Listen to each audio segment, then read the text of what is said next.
नमस्कार दोस्तों, स्वागत है आप सभी लोगों का। तो कल हमने वायरिंग के क्वेश्चन कर रहे थे, आज अपने उसी के आगे के क्वेश्चन करने वाले हैं। तो देखो, आपको पहला जो क्वेश्चन दिया गया है, क्या दिया गया है कि वायरिंग इंस्टॉलेशन में परिपथ आरेख का क्या उद्देश्य होता है। मतलब आप लोग जो सर्किट डायग्राम बनाते हो उसका रीजन क्या होता है, आपको यही पूछा गया है। पहला ऑप्शन देखो क्या दिया गया है कि सामग्री जो होगी उसकी भौतिक स्थिति को दिखाने के लिए, मतलब वो वायरिंग जो होगा वो दिखेगी कैसे। सर्किट में अलग अलग सामग्री का अनुमान लगाने के लिए कि कितनी सामग्री लगेगी। पाठक को जल्दी सूचित करने के लिए कि किसके लिए डिज़ाइन किया गया, या किसी विशिष्ट कार्य के लिए सर्किट का योजनाबद्ध कनेक्शन दिखाने के लिए। तो ये बताइए इस क्वेश्चन का राइट आंसर जो होगा वो क्या होगा। तो इस क्वेश्चन का आप लोग करेक्ट आंसर बताएंगे, क्या इस क्वेश्चन का राइट आंसर होगा।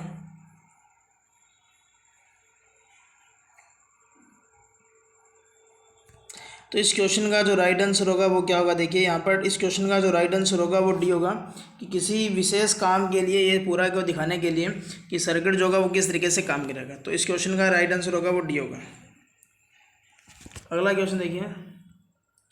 अगला क्वेश्चन आपको पहले भी आया था कि एल सीरीज़ की जो एमसीबी होगी उसका यूज़ कहाँ करेंगे। गीज़र में करोगे, मोटर में करोगे, एयर कंडीशनर यानी कि एसी के अंदर करोगे, या हेलोजन लैंप के अंदर करेंगे। तो एल सीरीज़ की एमसीबी आपको बताना है। तो ये मैंने आपको बताया था कि एल सीरीज़ की जो एमसीबी होगी ये रजिस्टिव सर्किट में करेंगे, मतलब गीज़र के अंदर करेंगे। तो इस क्वेश्चन का जो राइट आंसर होगा वो गीज़र रहेगा। तो ए इस क्वेश्चन का करेक्ट आंसर होगा। अगला क्वेश्चन देखिए कि जब आप लोग घरेलू वायरिंग करोगे तो उसमें लूपिंग मेथड का इस्तेमाल करोगे, और वो विधि ज़्यादा पसंद की जाती है। इसके पीछे रीज़न आपको बताना है। पहला दे रखा है कि दोष की आसान पहचान कर सकते हो, कोई अलग जोड़ों का इस्तेमाल नहीं किया जाता, या अधिक संख्या में टैपिंग होती है, या अधिक संख्या में उप सर्किट बनाई जा सकती है। तो इसके पीछे रीज़न आपको बताना है। लूपिंग मेथड जो घरों में आप लोग करते हो, न्यूट्रल पॉइंट को कॉमन कर दिया जाता है और जो फेज जो देते हो वो स्विच की सहायता से देते हो, तो वो लूपिंग मेथड रहेगा। और इस क्वेश्चन का राइट आंसर होगा वो क्या रहेगा, अपना बी रहेगा। तो इसमें आपको अलग से कोई जोड़ नहीं बनाने पड़ते। इस क्वेश्चन को देखिए आप लोग, और इस क्वेश्चन के अंदर आपको एक चीज़ पूछा गया है कि ये जो एक्स है, यानी कि ये जो आपको जो दिखाया गया है, एक जो लाइन दिखाई गई है तिरछी, ये आपको पूछा गया है क्या चीज़ दिखाएगा। तो इसके चार ऑप्शन आप लोग देखिए। पहला जो आपको ऑप्शन दिया गया है कि लिंब पर तारों की संख्या आपसे देखा, तारों की संख्या को दिखाएगा, या जो स्विच जो अपने कनेक्ट करेंगे उनकी संख्या बताएगा, या बैटन या पाइप की संख्या को बताएगा, या क्लैंप या क्लिप की संख्या को बताएगा। तो यहाँ ये जो सिंगल जो लाइन है, जब आप लोग सर्किट डायग्राम दिखाओगे तो उसमें जो ये तिरछी लाइन जो दिखाओगे तो ये किस चीज़ को रिप्रेजेंट करने के लिए दिखाया जाता है। तो इसका राइट आंसर जो होगा वो लिंब पर तारों की संख्या होगा। तो देखो, क्लास अच्छी लग रही है तो क्लास को शेयर जरूर करेंगे। इसके अलावा सेकंड ईयर के जो क्वेश्चन पेपर आप हल करवाने की बात कर रहे हो, तो उसका मैं आपको बता देता हूँ कि उसके पेपर हैं लेकिन उनमें निशान लगाए हुए हैं, तो इस वजह से उनको सॉल्यूशन नहीं करवाया जा सकता।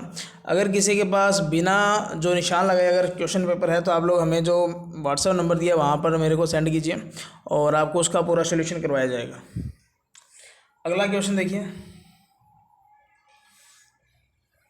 अगला क्वेश्चन है कि BIS यानी कि ब्यूरो ऑफ इंडियन स्टैंडर्ड के अनुसार जो घरों में आप लोग जो एकल चरण के लिए जो घरेलू तार में जो इस्तेमाल होने वाला एल्यूमिनियम पृथ्वी निरंतरता कंडक्टर का न्यूनतम आकार क्या होना चाहिए। मतलब जो अर्थ कंटिन्यूटी कंडक्टर जो होगा आपका, ठीक है, जो एल्यूमिनियम का अगर यूज़ करोगे तो उसका कम से कम साइज़ क्या होना चाहिए। तो 3.5 वर्ग स्क्वायर मीटर होगा, या 3.3 वर्ग मीटर मिलीमीटर होगा, या 2.5 होगा, या 1.5 होगा। तो मैं आपको यहाँ से बताता हूँ कि अगर नॉर्मली अगर अपने बात करें तो जो लाइट और फैन सर्किट होगा वहाँ अगर अपने देखें तो कॉपर के लिए 1 mm स्क्वायर होगा, इसके लिए एल्यूमिनियम के लिए 1.5 mm स्क्वायर होगा। तो वो आपसे नहीं पूछा गया, यहाँ आपको अर्थ कंटिन्यूटी कंडक्टर आपसे पूछा गया है। तो आपका जो राइट आंसर होगा वो सी होगा। मतलब कम से कम 2.5 वर्ग मीटर होना, 2.5 वर्ग मिलीमीटर होना चाहिए। तो इस क्वेश्चन का सी राइट आंसर होगा।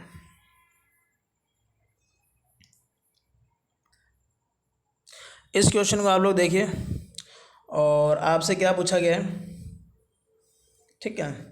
तो आप लोग यहाँ से बताइए इस क्वेश्चन का राइट आंसर जो होगा वो क्या होगा। ये विधि आपको पूछा गया, ये वायरिंग के कौन सा मेथड है। तो अब आप लोग इसको ध्यान से देखिए, ये यहाँ न्यूट्रल इसको कॉमन कर दिया गया है, यहाँ से आप लोग काम करोगे, ये लाइन को दे रहे हो, ठीक है, अलग अलग तरीके से इनको क्या करोगे, सप्लाई दे रहे हो।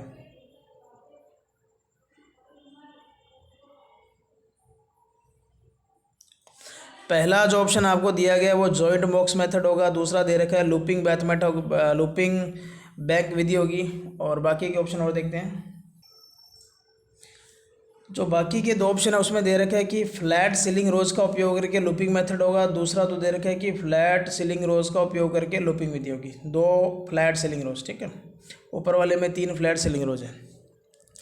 तो ये डायग्राम आपने देखा, तो इस क्वेश्चन का जो राइट आंसर होगा वो देखिए क्या होगा। ये दो में से नहीं है, अपना जो राइट आंसर होगा वो इस क्वेश्चन का जो राइट आंसर होगा वो होगा बी।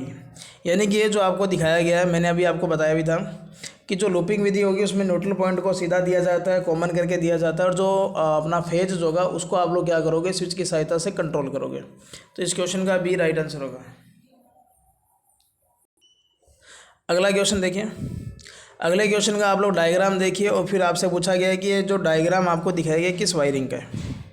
ऐसा डायग्राम आपको कल भी देखने को मिला था, तो आप लोग डायग्राम देख चुके हो। अब आप लोग इसके ऑप्शन देखिए।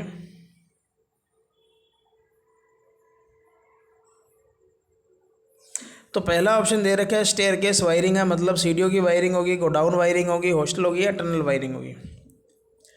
तो यहाँ इस क्वेश्चन का राइट आंसर बताइए क्या रहेगा।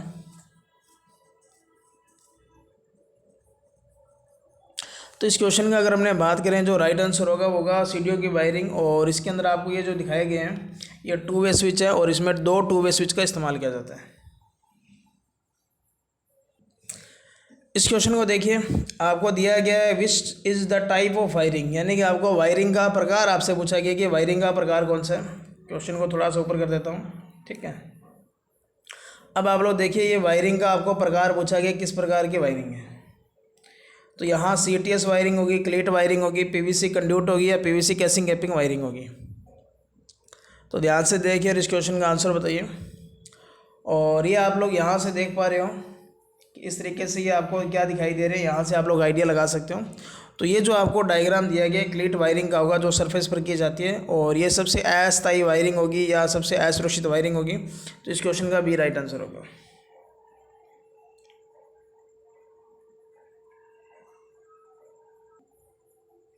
अगले क्वेश्चन में दिया गया है कि BIS के अनुसार जो कठोर कंड्यूट पर थ्रेड की लंबाई क्या होगी।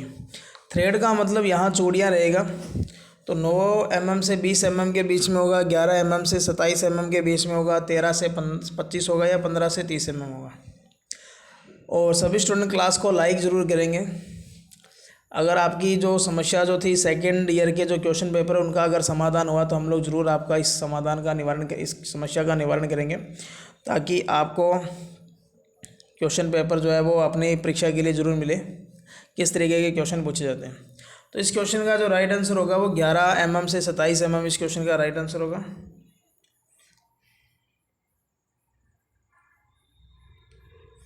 अगला क्वेश्चन देखिए। अगले क्वेश्चन में आपको जो दिया गया है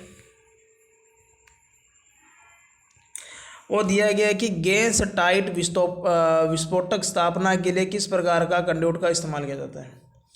मतलब गैस टाइट एक्सप्लोजिव इंस्टॉलेशन, ठीक है।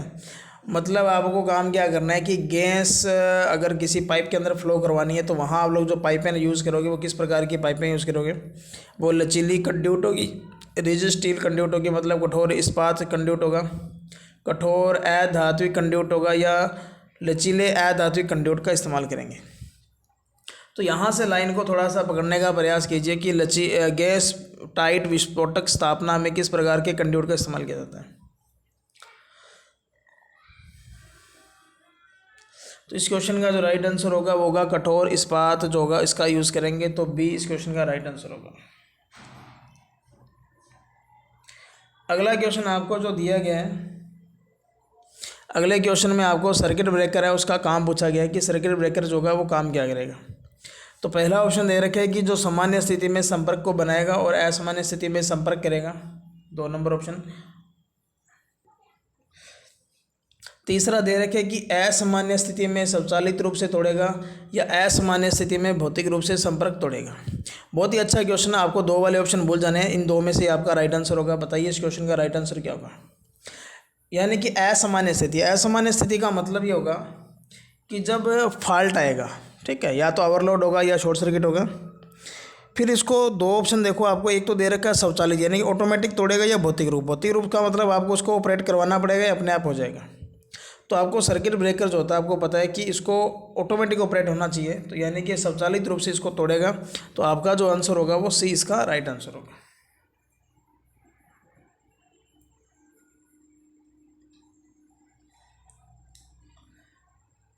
अगला क्वेश्चन देखिए, आपको दे रखे है कि एनसीबी जो होती है उसमें बाई मेटेलिक स्ट्रिप का यूज़ किया जाता है। देखो क्वेश्चन बहुत ही अच्छा क्वेश्चन है, बाई मेटेलिक स्ट्रिप का यूज़ किया जाता है। तो ये दी हुई बाई मेटेलिक स्ट्रिप यूज़ काम क्या करेगी।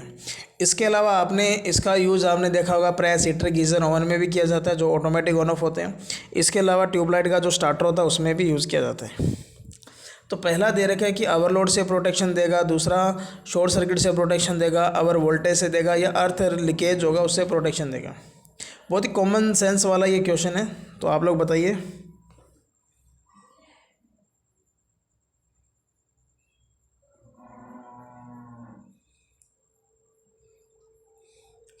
तो आपको पता होना चाहिए ओवरलोड से ये क्या करेगा, प्रोटेक्शन प्रदान करेगा ये, और ए इस क्वेश्चन का राइट आंसर होगा।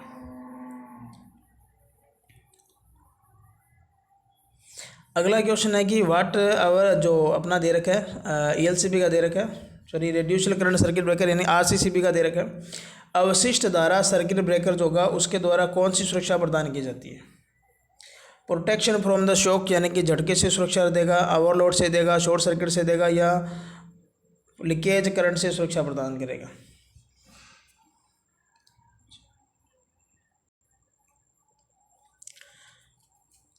तो देखिए इस क्वेश्चन का राइट आंसर क्या होगा। देखो आरसीसीबी आपसे पूछा गया, तो आरसीसीबी मेनली आपको जो इलेक्ट्रिक शॉक से सुरक्षा प्रदान करेगा। इसके अलावा ये ध्यान रखना जो अर्थ फॉल्ट होता है उससे भी ये प्रोटेक्शन प्रदान करता है, ठीक है। तो ए इस क्वेश्चन का राइट आंसर होगा। अगला क्वेश्चन दे रखा है कि जो टेम्परेरी वायरिंग होती है यानी कि अस्थायी वायरिंग होती है वहाँ कौन सी किसका यूज़ करेंगे।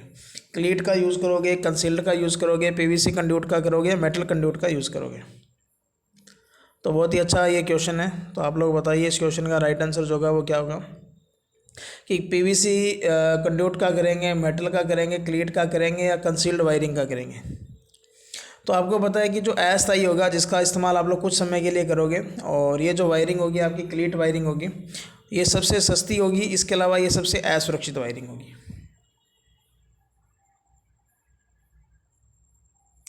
अगला क्वेश्चन आपको दे रखा है कि जो वायरिंग जब अपने करेंगे तो उसमें लूपिंग सिस्टम जो होगा उसमें फेज़ का कंडक्टर कहाँ लगाएंगे।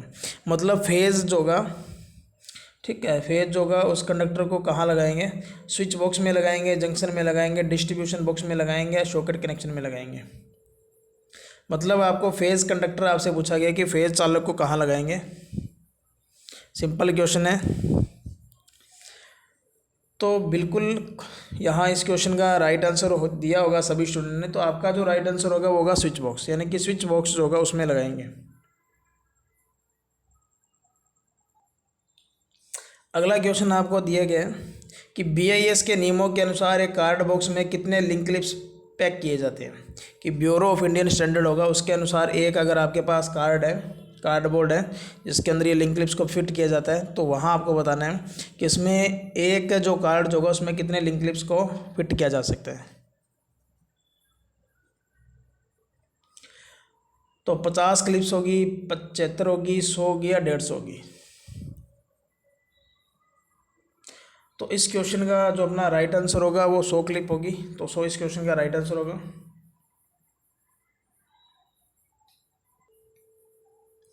अगला क्वेश्चन आपको दिया गया है कि होम थिएटर वायरिंग को पावर वायरिंग के साथ नहीं चलाया जाता।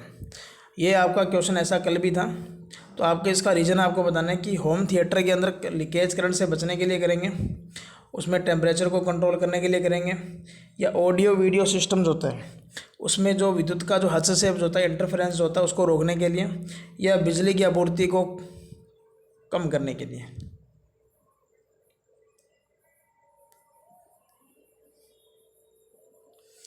तो इस क्वेश्चन का जो राइट आंसर होगा, आपको पता है कि दोनों अलग अलग फ्रिक्वेंसियों पर काम करेंगे, तो इंटरफेरेंस जो होगा, जो हस्तक्षेप जो होगा, उसको रोकने के लिए इस्तेमाल किया जाता है। तो आपका सी ऑप्शन इसका करेक्ट होगा। अगला क्वेश्चन देखो, अर्थिंग से संबंधित है कि यदि अर्थ पाइप की लंबाई बढ़ा दी जाती है तो अर्थ के प्रतिरोध, यानी कि अर्थ का प्रतिरोध आपसे पूछा गया है, घटेगा बढ़ेगा क्या होगा? तो आपको दे रखा है कि अगर अर्थिंग जो पाइप जो होगा, इलेक्ट्रोड जो होगा, उसकी अगर अपने गहराई लंबाई को बढ़ाएंगे तो अर्थ रेजिस्टेंस का मान कम होगा, बढ़ेगा घटेगा क्या होगा? तो सेम रहेगा, बढ़ेगा घटेगा या अनंत हो जाएगा। आपने नॉर्मली पढ़ा होगा कि जो पाइप अर्थिंग जो होती है उसमें इलेक्ट्रोड जो होगा उसकी लंबाई अगर अपने बात करें 2.5 मीटर होनी चाहिए, और इसके अलावा अगर अपने बात करें अगर उसकी लंबाई ज़्यादा लेंगे तो जैसे जैसे वो नीचे जाएगा भूमि के अंदर गहराई जैसे जैसे बढ़ेगी वैसे वैसे भूमि में नमी की मात्रा बढ़ेगी और अर्थ का रेजिस्टेंस होगा वो क्या होगा? घटेगा। तो यहाँ इस क्वेश्चन का जो राइट आंसर होगा वो सी होगा।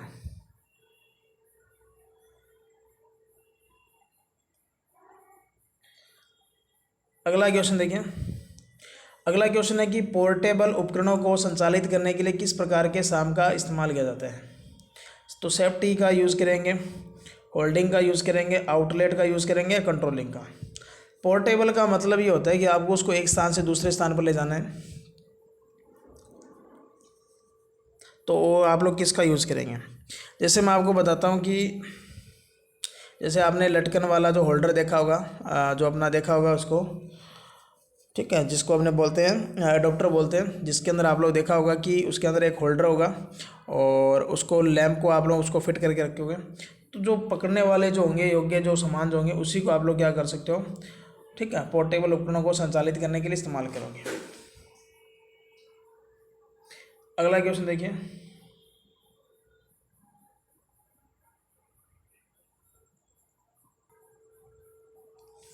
अगले क्वेश्चन में दिया गया है कि उचित कार्य और बुनियादी सुरक्षा के लिए कौन सा कुचालक आवश्यक होता है? तो डबल इंसुलेशन करेंगे, फंक्शनल करेंगे, रेनफोर्स करेंगे या सप्लीमेंट्री इंसुलेशन करेंगे?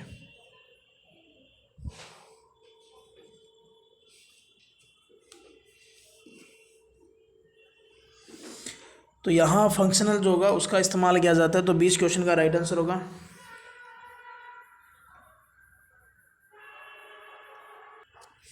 अगला क्वेश्चन है कि फ्यूज जो होगा वो किस सामग्री के अंतर्गत आता है? पहला दे रखा है कंट्रोलिंग होगा, दूसरा होल्डिंग होगा, सेफ्टी होगा या आउटलेट होगा?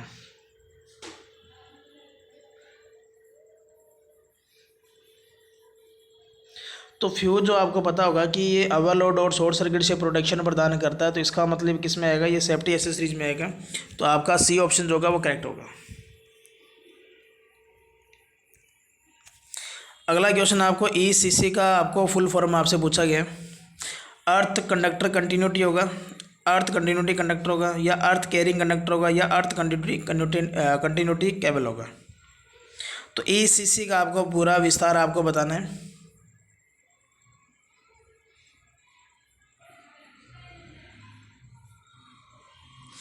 तो ईसीसी का मतलब होगा अर्थ कंटिन्यूटी कंडक्टर, यानी कि बी ऑप्शन आपका करेक्ट होगा।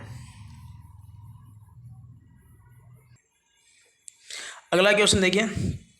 अगले क्वेश्चन में दे रखा है कि 300 वाट से ऊपर अगर लैंप है तो उसकी क्षमता अगर 300 वाट से ज़्यादा, तो आप लोग जो लैंप होल्डर लेंगे उसका नाम क्या होगा? पहला ऑप्शन दे रखा है कि एडिशन स्क्रू होल्डर होगा, फिर दे रखा है गोलियत एडिशन स्क्रू होल्डर होगा या एंगल होल्डर होगा या ब्रैकेट होल्डर होगा?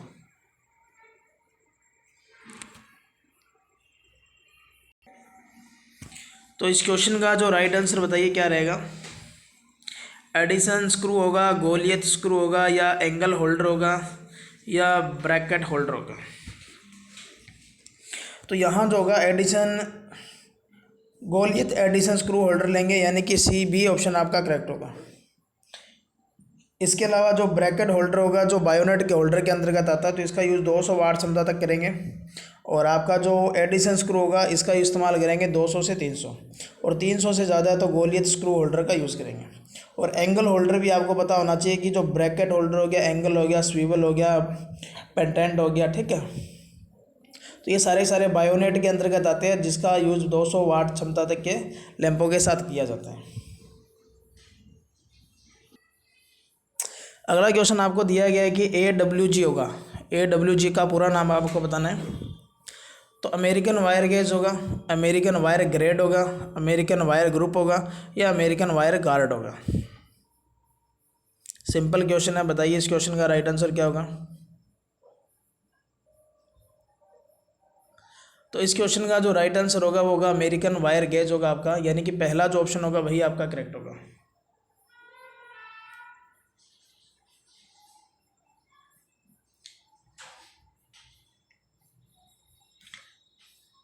अगला क्वेश्चन है, इस क्वेश्चन का देखिए, इसका सिंबल देखिए आप लोग, और आपसे पूछा कि सिंबल आपको बताना है किस चीज़ का है। ठीक है, BIS सिंबल आपको बताना है, bureau of Indian standard symbol आपको बताना है क्या रहेगा।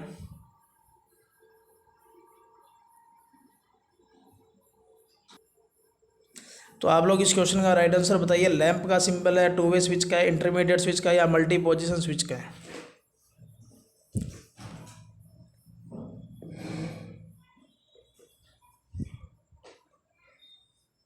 तो ये जो आपका जो है ये इंटरमीडिएट जो स्विच है उसका ये सिंबल रहेगा। तो यहाँ आपका C इसका राइट आंसर होगा।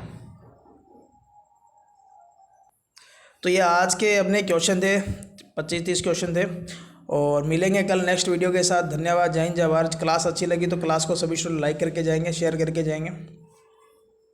जय हिंद जय भारत।